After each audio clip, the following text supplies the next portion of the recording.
Característica da Botuliopsis jararaca, ou popularmente jararaca. É um bicho que é muito comum na região sudeste, extremamente comum. É o responsável pela grande maioria dos acidentes na região sudeste. Ele ocorre desde da Bahia, logo abaixo de Salvador, até Rio Grande do Sul. É um animal que originalmente está envolvido em Mata Atlântica. Então ela se adapta muito bem à intervenção humana no meio ambiente. E é um dos motivos que ela tem causado muito acidente, porque ela se aproxima muito e fica junto com o ser humano. Ela não é muito agressiva, mas quando se sente ameaçada, ela vem para cima.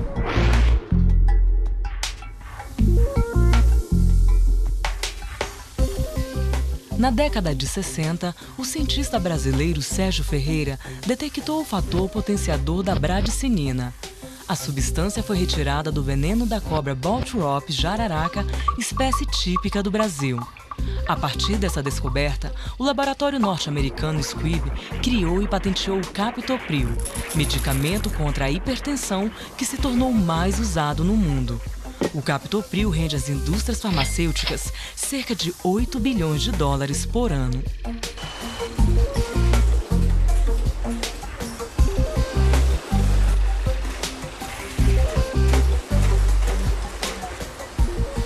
Quem descobriu a bradicinina foi o professor Rocha Silva.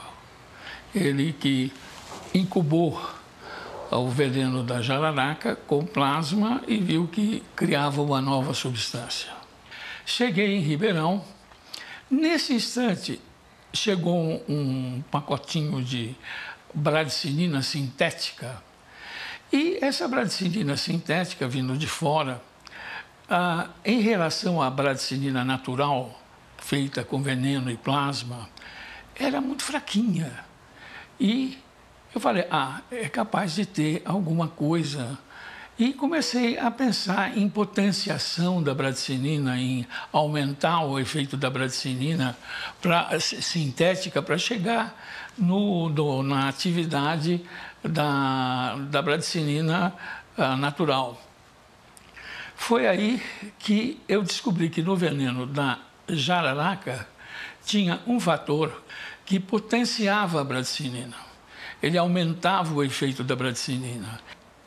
Estudando isso, ao término disso, nós publicamos no jornal, no British Journal of Pharmacology, que é a coisa normal de um cientista, quando tem um fato científico, publicar.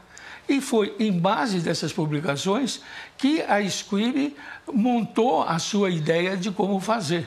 Não houve roubo.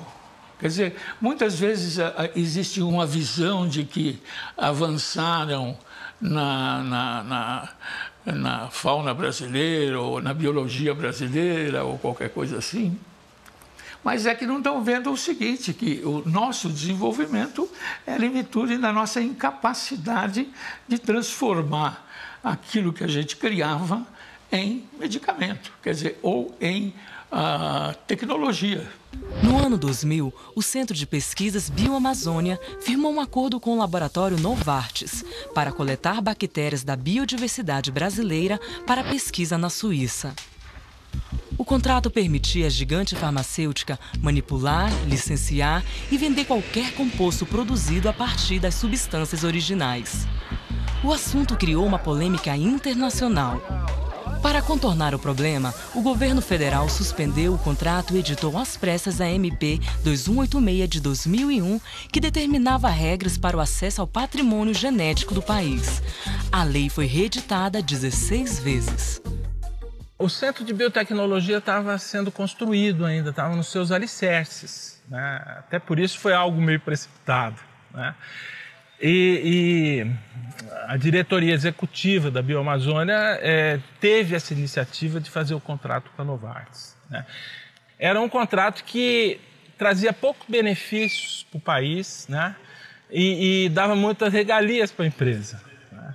No regimento da Bioamazônia, qualquer contrato tinha que ser aprovado pelo Conselho de Administração. Esse contrato nem passou pelo Conselho de Administração. E era o primeiro grande contrato de bioprospecção para a Amazônia, né? Então, se estabeleceu um certo impasse também. Por quê? Era um contrato que permitia acesso à biodiversidade de micro-organismos, né? E nós não tínhamos, na realidade, a legislação para isso. Se você olhasse a Constituição brasileira, diz que a floresta amazônica é um patrimônio nacional. Tinha 3 projetos de lei tramitando no Congresso. Um deles era o da senadora Marina Silva, né? E outros 2 que estavam sendo trabalhados para virar a legislação de acesso. O que aconteceu? O pessoal do próprio governo montou um grupo, e provavelmente a pedido da presidência da República, alguma coisa, e fizeram uma espécie de uma coxa de retalho que saiu essa medida provisória. Quer dizer, uma coisa errada não justificaria outra coisa errada. Ela trouxe uma série de problemas, na verdade, talvez muito mais do que a solução do que se pretendia. Porque o que a gente viu depois disso foi embates muito frequentes entre pesquisadores, que são pessoas, né, são profissionais que podem contribuir para a conservação, a preservação e a proteção da nossa biodiversidade. Eu acho que essa visão não foi considerada na época da edição dessa medida provisória, que está aí até hoje com força de lei. Então, no momento que essa lei foi formulada, ou essa medida provisória foi formulada, esse assunto era assim, é como você atuar num deserto, não tinha ainda uma experiência anterior. E você tinha que colocar ali uma legislação, né, num ambiente hipotético. Então, quando nós começamos a implementar essa medida provisória, as pessoas que primeiro implementaram essa medida provisória começaram a conviver com essas dificuldades. Eu penso que o Congresso Nacional tem uma dívida com o país nesse tema, que precisa ser paga. Eu acho que já estava na hora de ter uma comissão especial que pudesse tratar sobre esse tema e que pudesse definitivamente construir uma legislação que possa regulamentar esse acesso ao patrimônio genético do país, que possa democratizar a transferência de tecnologia, que possa incluir as comunidades tradicionais que detêm secularmente conhecimentos nessa área, que possa ter a contribuição do conjunto da sociedade, incluindo aí a comunidade científica. O pesquisador não é contra seguir regras, porque o próprio fato da gente seguir o método científico já significa que a gente já está, de alguma forma, se enquadrando em alguma regra, né? O CEGEM é um colegiado multi-institucional, governamental, que foi criado pela medida provisória 2186 de 2001, que trata do acesso ao patrimônio genético e aos conhecimentos tradicionais associados com repartição de benefícios. E ele é o órgão responsável por editar normas políticas e também autorizar o acesso ao patrimônio genético. A gente sempre tem reforçado 2 pontos muito necessários. A revisão desse marco regulatório de acesso, isso não é só a Natura que fala, são setores inteiros da sociedade que estão dizendo isso, que esse é um gargalo realmente para a gente acessar esse potencial todo, tanto para as comunidades como para as empresas e para todos os interessados. E, por outro lado, todo o lado de políticas públicas, de serviços públicos e regularização fundiária, na Amazônia principalmente, enquanto essas coisas não avançarem também, vai ser muito difícil de qualquer setor desenvolver grandes negócios ou se estabelecerem polos de negócios ou de pesquisa nessas regiões. A legislação, quanto menos etapas burocráticas tiver, melhor. Obviamente tem que ter uma regulação do acesso à biodiversidade, né? Até para a gente ficar de acordo com a Convenção da Biodiversidade, não é? E também para a gente contribuir para o próprio uso sustentável e a conservação da biodiversidade. O óleo essencial do pau-rosa é conhecido como linalol. O linalol compõe a fórmula de alguns dos perfumes mais caros do mundo. Extinta em outros países, a árvore do pau-rosa começou a ser explorada no Brasil a partir de 1920. Estima-se que até o final do século passado, mais de 2 milhões de árvores tenham sido derrubadas. A espécie está na lista das ameaçadas de extinção. A essência de pau-rosa ficou conhecida já há mais de 100 anos. Os franceses iniciaram esse trabalho na Guiana Francesa há mais de 100 anos para a Casa de Perfumaria Francesa. Extinguiram a espécie na Guiana Francesa, passaram para o Amapá, depois já os brasileiros no Amapá, depois no Pará, no Juruti, próximo da minha universidade, a UFOPA. Também foi praticamente extinto e hoje é o único produtor o Amazonas. É onde está o estado do Amazonas, é o único que concentra os pau-rosas do mundo inteiro praticamente. Estão todos aqui.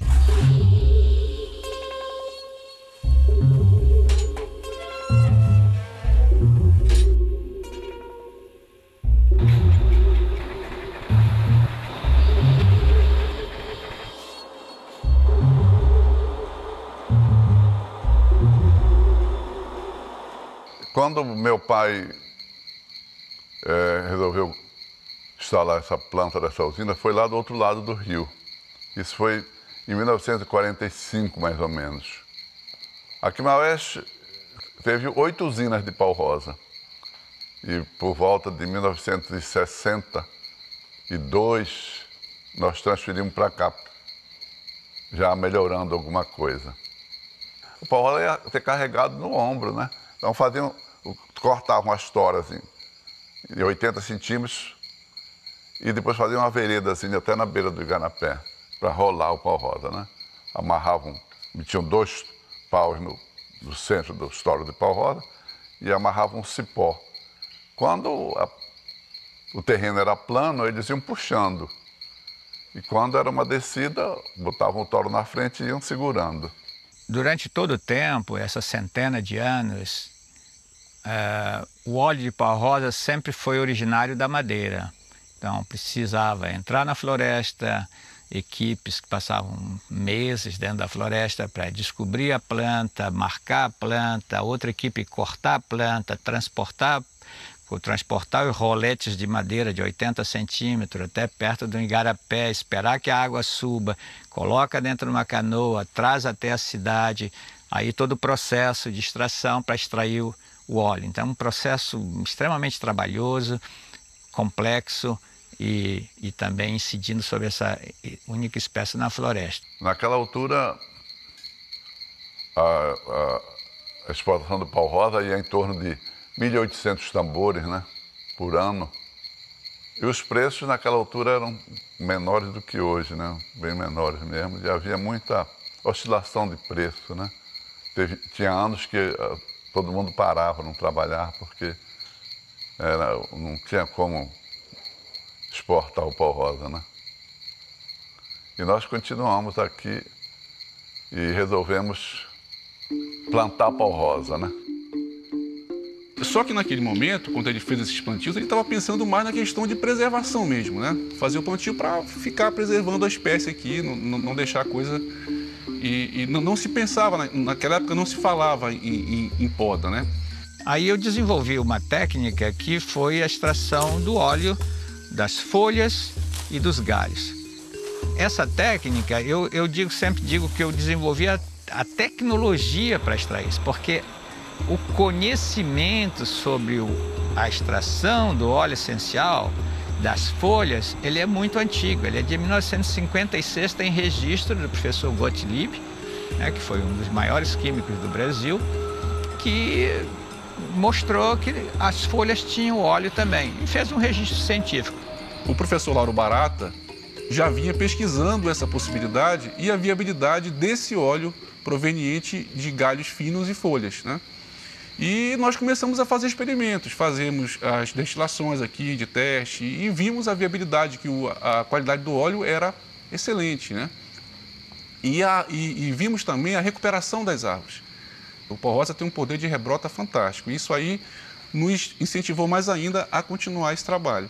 Até que em 2011 nós fizemos a primeira extração com vias comerciais mesmo. Foi a primeira vez que se produziu exclusivamente com matéria-prima do plantio, né?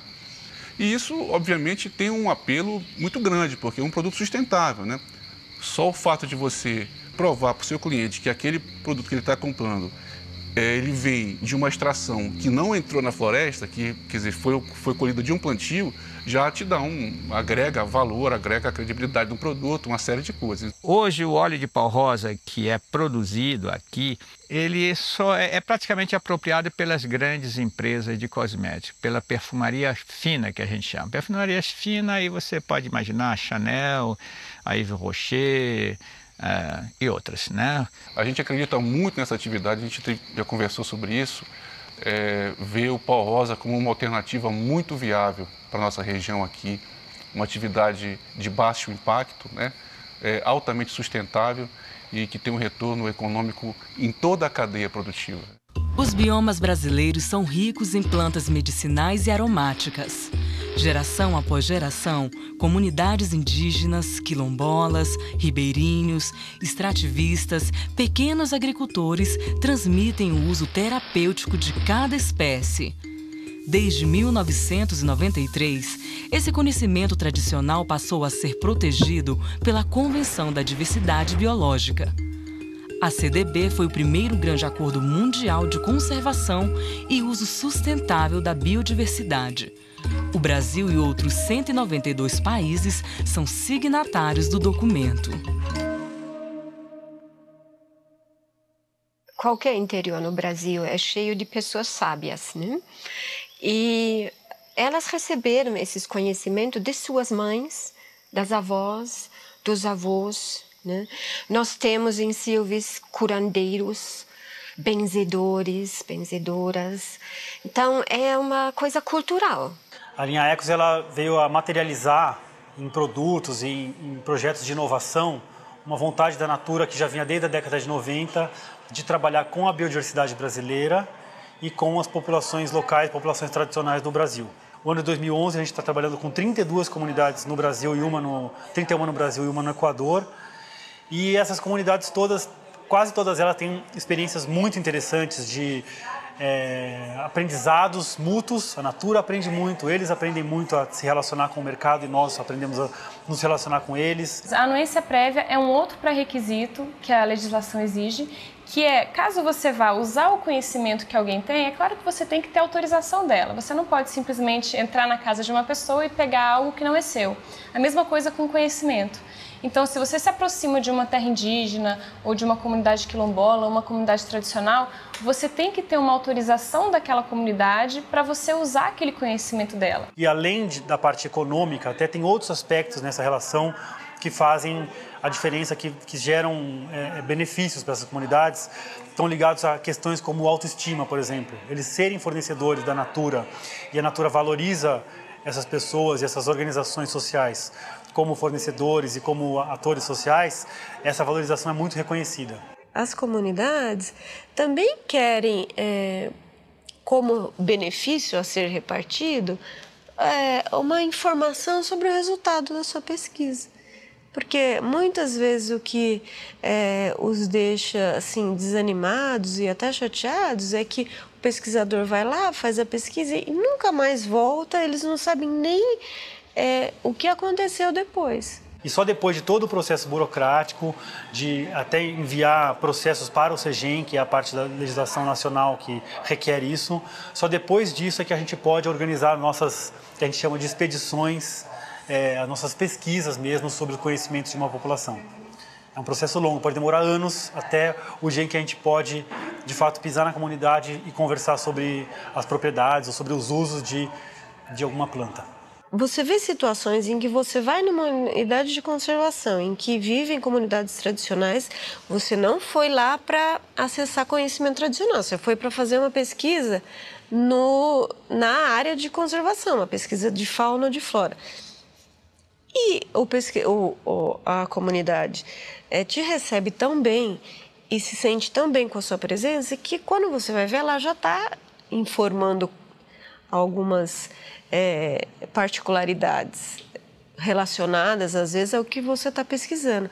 Aí, como é que eu vou fazer? Eu vou pedir para ele, olha, você não fale nada, porque eu não tenho autorização para ouvir você falar, porque, na verdade, é isso. A pesquisa que é bioprospecção, ela ainda é uma pesquisa exploratória. Eu não sei ainda que substância ou que molécula eu vou patentear e que aquilo exatamente vai virar um produto que pode não virar. O conhecimento tradicional também é muito complicado, principalmente aqui na Amazônia, porque eu sou meio índio, eu conheço isso tudo, e aí? Eu sou índio e sou cientista, eu tenho conhecimento disso aí, então é só meu, eu vou pedir o conhecimento para mim.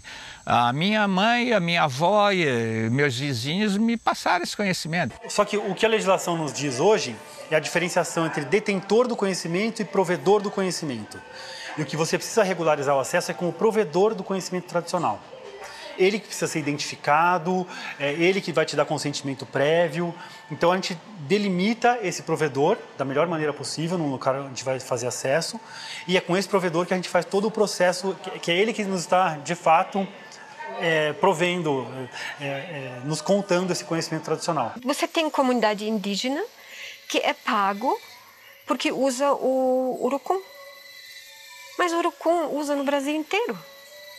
Então, às vezes, eu acho que a indústria, ela paga, não é uma repartição justa, ela paga porque ela usa a imagem da comunidade, ela escolheu aquela comunidade para coletar essa matéria-prima. É bem específico, não é tudo que se fala que é a repartição justa, é mesmo. O que a Natura tenta fazer é ampliar o escopo desse benefício, trazendo o relacionamento de repartição de benefícios com grupos amplos, em alguns casos, de número de famílias, por exemplo, de áreas grandes onde esse benefício vai se diluir em prol de conservação ambiental e valorização cultural. No caso do conhecimento tradicional, essas coisas ficam todas menos amarradas, menos definidas, tem muitos pontos de interrogação ainda, que é desafio tanto para as populações tradicionais, é desafio para o CEGEM, é desafio para todas as empresas que querem trabalhar com isso, avançarem nesse debate. Óleo de andiroba é feito no Pará, no Acre, em Rondônia, no Amazonas. Vai remunerar todo mundo. Todas essas mulheres que sabem tirar, elas acham, não, foi minha mãe que me ensinou. Sim, mas a sua mãe aprendeu de outra, e assim vai. Então, é uma teia de conhecimento. A gente tem que conhecer para controlar, para dominar, para ter acesso, para proteger, para fazer produtos. Você pode olhar sobre a andiroba, tem livros escritos aí também nos anos 40, que são... Está tudo escrito, você não precisa ir numa comunidade ou numa aldeia indígena para tomar esse conhecimento. Se eu exploro economicamente essa informação, eu tenho que repartir benefícios. Pode ser que o acesso tenha acontecido lá atrás por uma pessoa que nem existe mais, mas essa informação está disponível e a exploração desse conhecimento exige uma repartição de benefício. Nos Estados Unidos, o prazo para a concessão de uma patente biotecnologia é de cerca de 3 anos. No Brasil, a espera pode levar até 12 anos. As exigências da legislação brasileira contribuem para a demora. 80% dos cientistas nesse país estão dentro das universidades, eles deviam estar dentro das empresas. Precisa de uma interface, né? A Unicamp a gente fez essa interface que chama Inova, que através deles a gente faz o contato com as empresas. Aqui também nós estamos criando um NIT, Núcleo de Informação Tecnológica, aqui da Universidade do Oeste do Pará. Porque sem empresa não há produto, esquece. O cientista não desenvolve produto, ele desenvolve ciência, algumas técnicas, eventualmente uma tecnologia e diz, olha, para a empresa, isso aí, com isso aqui você pode fazer esse produto. Mas você vai se transformar num empresário e colocar isso no mercado, isso é uma outra história. É uma outra história. Eu tenho essa experiência de ser empresário também, trabalhar com empresa. Não é fácil, é um outro mundo. Então, nós temos que transformar os nossos estudantes empresários, o mestrando, o pós-graduando, o doutorando. O dono de uma indústria não sabe conversar com o cientista. Se ele tem, por acaso, uns cientistas em sua indústria, esse aí sabe conversar com os cientistas, sabe entender a problemática dos cientistas, ao passo que o dono, ele é o dono do investimento. Ele quer saber quando é que vai sair o produto e quando é que vai passar a render aquele investimento que ele fez. Quer dizer, que também não é o problema do cientista. O cientista está fazendo aquilo com a ideia de chegar a uma coisa que é útil a controlar um determinado processo patológico. E ele fica extremamente feliz quando ele pode promover saúde.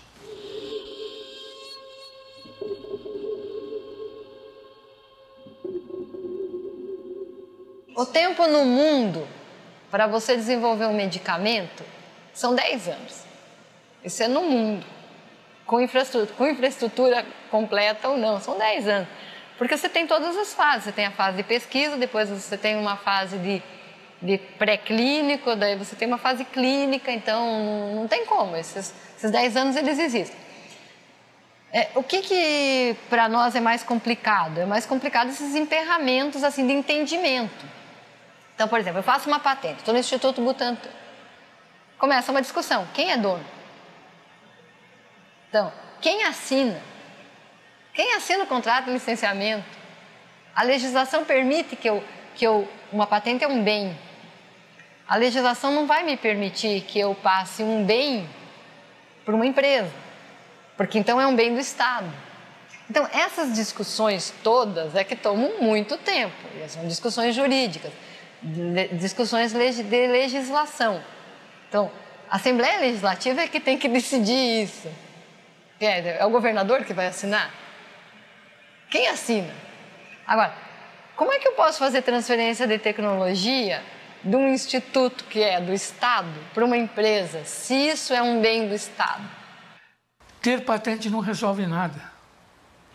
Ter patente, você precisa ter desenvolvimento. A patente tem que ser casada com uma indústria que vai desenvolver o produto. Fazer patente pode fazer 300, and so what? E daí? Quer dizer, não adianta nada, fica o número de patentes... O número de patentes não significa a capacidade de produzir medicamentos, insumos ou produtos. Então, é aí que a universidade tem que estar conversando com a indústria conversando com a universidade para saber quando pega, como leva. Patente sem desenvolvimento é blá, blá, blá. Falando de patentes, os americanos, que todo mundo diz que estão coitados, estão em decréscimo, eles tiveram, ano atrasado, 85 mil patentes. O Brasil, 103. Então é um desnível inimaginável. Mesmo se você considerar Brasil e China, aí já é 10 a 15 vezes a diferença. Os chineses têm 15 vezes mais patentes que o Brasil. A Índia tem mais patentes que o Brasil. A Copaíba, por exemplo, todas as patentes feitas com Copaíba foram feitas fora do Brasil. Todos os estudos científicos, a maioria absoluta dos estudos científicos foram feitos aqui.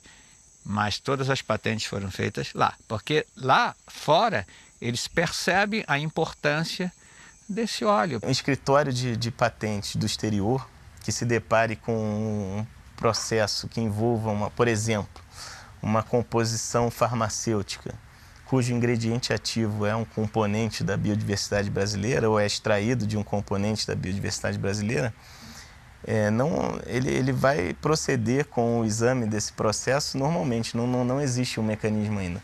O protocolo de Nagoya, que foi negociado no âmbito da Convenção da Diversidade Biológica e adotado em 2010, na COP10 em Nagoya, ainda não ratificado pelo governo brasileiro, ainda não está em vigor, ele prevê que um depositante estrangeiro tenha que apresentar no país em que ele quer depositar essa patente a comprovação de que cumpriu as regras de acesso daquele país, mas isso não existe ainda. E não é tão simples assim também. O país pode não aderir ao protocolo de Nagoya, por exemplo. Os processos estavam sendo muito lentos. Então, imagina uma empresa que utiliza a biodiversidade, quer fazer bioprospecção, faz um pedido. E aí o pedido fica lá 3, 4, 5 anos no CEGEM para ser autorizado ou não. Né? Isso é péssimo para o desenvolvimento tecnológico, porque as empresas competem entre si. Então, isso precisa ficar muito claro. O mínimo de burocracia necessária tem que ter. Os entraves, como eu te falei, os entraves não são de pesquisa. Dinheiro para pesquisa a gente tem. Desenvolver a pesquisa nós sabemos fazer. Agora, quando a gente bate num problema legal, é quase insolucionável, né? Então, mesmo que eu queira fazer essa patente, eu tenho a patente, né? Como na hora de discutir royalties, como vai entrar dinheiro para a minha instituição? Como que esse dinheiro, por onde entra esse dinheiro? Pesquisador pode ganhar dinheiro? Pesquisador que trabalha em período integral, com dedicação exclusiva, ele vai poder usufruir dessa invenção? O acesso ilegal ao patrimônio genético com objetivo econômico, popularmente conhecido por biopirataria, ainda não é considerado crime. Por isso, existem pedidos de patentes de moléculas descobertas na biodiversidade brasileira em vários países do mundo. Algumas amostras foram levadas do país clandestinamente. Um acordo de comércio internacional, conhecido pela sigla TRIPS, facilita essa prática. O TRIPS permite o registro de propriedade intelectual sem o consentimento prévio do país de origem. Existe uma confusão muito grande entre biopirataria e tráfico de fauna. Então, muitas vezes a gente... pegaram um estrangeiro no aeroporto com um ovo de papagaio levando para o exterior. A gente tem quase certeza que a finalidade daqueles ovos não são para acesso ao patrimônio genético. Provavelmente é para pet shop. A gente sabe que as aves brasileiras no mercado internacional têm um preço altíssimo. Isso é tráfico de fauna. Quando você pega aranhas saindo do Brasil, aí a gente já tem um outro enfoque, porque a aranha tem peçonha, tem veneno. Aranha, escorpião, cobra, pode ser para pet shop? Pode, mas existe um indício maior de que isso possa ser biopirataria. Então, por quê? Porque a finalidade disso é a exploração daquela informação de origem genética. Agora, eu acho que a biopirataria está associada à ilegalidade. Não aos nossos pares que estão trabalhando duro nas universidades. A gente era livre para pesquisar. Agora, qual é o problema? Como é que era feito, então, quando tinha que mandar material para fora? Né? Era o Conselho Nacional de Pesquisa que autorizava, né? Era tudo bem organizado. Mas para, digamos, verificar se essa planta tem um componente anticâncer, os pesquisadores tinham liberdade de fazer. Então eles passaram a vida toda. Agora, no final da vida científica dele, aparece uma lei desse tipo. Ele vai parar de trabalhar? Ele continua trabalhando. Você não pode fazer esse indivíduo, que é um grande pesquisador brasileiro, por exemplo, querer tratar ele como um criminoso. Né? Essa medida provisória é que foi colocada fora de hora sem a devida discussão. E seria bom perguntar quais são os países do mundo desenvolvido que fazem pesquisa, que tem esse juiz, esse freio para que você que não lhe permita pegar um produto natural e fazer o desenvolvimento. Porque o que existe dentro dessas companhias, ou dentro desses processos, é que nós somos todos ladrões e que vamos roubar e entregar aquilo para alguém, ou que todo mundo que quer estudar aquilo quer roubar o Brasil. Os cientistas são pressionados pela universidade a publicar.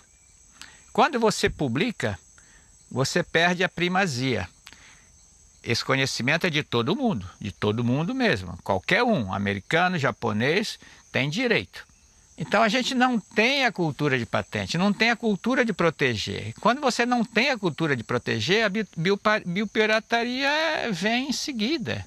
Se você não estuda as tuas coisas, não protege as tuas coisas, alguém vê, alguém conhece e alguém faz. O que acho que empata um pouco é a primeira visão que se tem de pré-julgar uma má intenção contida num projeto. Que, na verdade, eles deveriam ser, em princípio, aprovados para caso alguma coisa errada aconteça, aí você interferir. Aliás, houve um efeito perverso desse ponto de vista, porque quando alguma comunidade que eu vejo que tem alguma relação indígena, alguma coisa que possa ter um complicador, e me pede para eu estudar o Tucumã, que eu conheço, e qualquer caboclo aqui conhece, eu digo não, obrigado. Eu não quero me envolver com esse assunto. Se eu for estudar o Tucumã, eu vou estudar o Tucumã lá da Guiana Francesa, que isso não tem problema, ou da Guiana Inglesa. E é triste, porque travou completamente a cooperação internacional. Os cientistas de lá de fora, e a gente vai lá todo ano para congressos ou o que seja, eles não querem saber de ter relações científicas com o Brasil, porque eles sabem que é complicação garantida. A Amazônia é brasileira, mas não é só brasileira. Os produtos que tem na Amazônia tem também em volta, nos outros países. Quer dizer, não é se aprende com os índios, etc., mas se quiser, você vai num outro lugar. O que você tem que fazer não é proibir o pesquisador, mas ajudar o pesquisador a fazer isso de uma certa forma que se torne um bem social. O patrimônio genético tem uma definição muito clara, que é a informação de origem genética em forma de moléculas e substâncias. Então, quando você está trabalhando com moléculas e substâncias ou extratos oriundos do metabolismo do ser vivo, então você tem que aplicar a legislação. É muito claro que uma instituição estrangeira precisa se associar a uma instituição brasileira e esta, por sua vez, solicita autorização ao CEGEM. Isto é para garantir que há uma repartição de benefício através de transferência de tecnologias, através de capacitação de pessoas. Então, é para cumprir o objetivo de repartição de benefícios que é exigido que uma instituição brasileira tenha autorização, mas ela pode incluir instituição estrangeira. O acesso irregular ao patrimônio genético, ao conhecimento tradicional associado, ou a biopirataria, não configura crime. Isso é apenas infração administrativa. Aquele alemão, aquele americano, aquele estrangeiro que é pego no aeroporto, levando amostra escondida de planta ou de bicho dentro da mala, a gente realmente não tem muito como agir com essa pessoa, porque ela vai ser retida, a amostra vai ser retida também, só que ela rapidamente vai embora para o país dela. Como não é crime, ao retornar, ela também vai poder fazer de novo, e de novo, e de novo. O Brasil faz parte do grupo de 12 países que abrigam juntos 70% de toda a biodiversidade do planeta. São mais de 200 mil animais e plantas conhecidos e catalogados no território brasileiro. Parece muito, mas estima-se que esse número corresponda a apenas 11% do total de espécies existentes no país.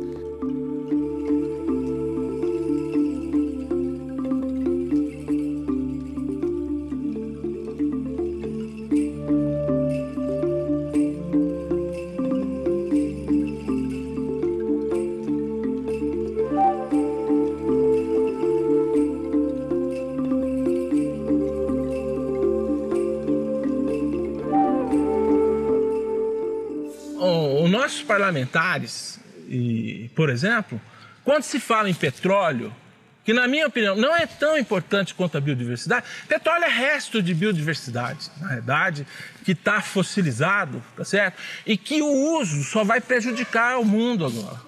Então, quando se fala em pré-sal, tá certo? É aquela agitação, é porque é dinheiro rápido. Então o pessoal pensa em termos de vou ter mais dinheiro para a minha prefeitura, para o meu estado. E tem toda essa mobilização. Você não vê todo dia lançamento de uma nova molécula no mundo. Aliás, é raro você lançar uma nova molécula completamente diferente, fruto de uma inovação radical. Se fosse simples, as grandes indústrias que têm dinheiro, que têm laboratórios de pesquisa dentro delas, estariam lançando medicamentos o tempo todo. Não é assim. Isso não é o mundo. Então, de repente, no Brasil, a gente tem uma grande chance. Por quê?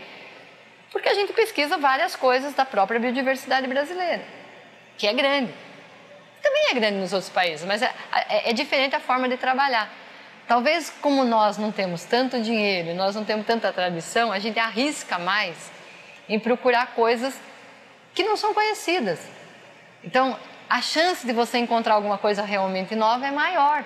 Para você trabalhar, existe necessidade de grupo e de grupos que tenham heterogeneidade de cabeças. Então, para realmente fazer alguma coisa funcionar, quase que é necessário institutos. em que você tem várias visões em assuntos diferentes, mas que você pode conversar com as pessoas. É um trabalho de equipe. Se não for, você não consegue chegar no produto final. Você consegue uma publicação, você consegue um relatório, mas é só isso. Então, se a gente quer transformar ciência em tecnologia, nós temos que ter uma visão multidisciplinar, trabalhar com outros colegas, com tecnólogos e com empresas. É aí que você consegue transformar o produto, o conhecimento em produto. O indivíduo necessita, no cafezinho da manhã, bater um papo, pô, eu estou fazendo isso, não deu certo. Não, talvez, quer dizer, então, a discussão dentro de um grupo é a coisa mais fertilizante que existe. Na medida que você isola os cientistas, imagine a Amazônia, em vários postos diferentes, você mata a possibilidade de criatividade. Não façam isso. Até porque não vai ter aquele momento do clique, não vai ter um momento de serendipity. Achei.